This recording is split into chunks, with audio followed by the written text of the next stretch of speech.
In this lesson, we're going to learn about the aside element, a new element in HTML5 for creating a sidebar-like piece of content. So I'm in my favorite HTML editor. I happen to be using Dreamweaver, and I've opened the Chapter 4 lessons, and I have two files open, index.html and noaside.html. So in the one called index, which is our home page, I just want to show you when I previewed it. This is what it looks like. It's got that sidebar in it that is using the aside element.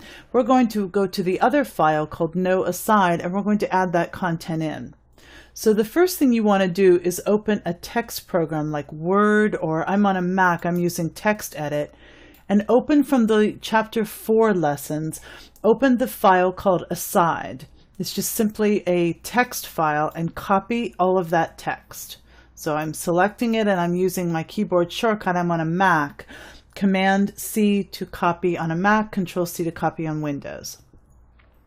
And then I'm going to go back to Dreamweaver and I'm going to the file called noaside. And I'm looking over here in my line count and I'm going to the line 26 in that file.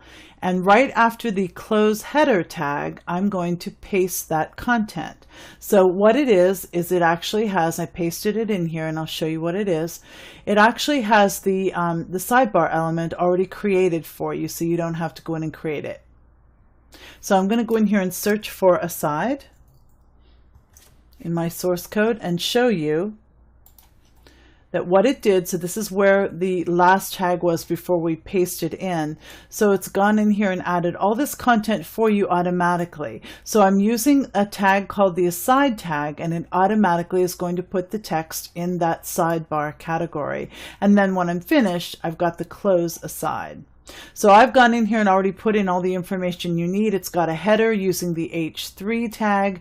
It's got an image, it happens to be my picture. You can obviously replace it with your own. Put in the correct width and height, and then enter the information you want to be in the sidebar. And all the formatting is handled by the CSS. So I'm going to go in here and save this file and then preview it in my browser.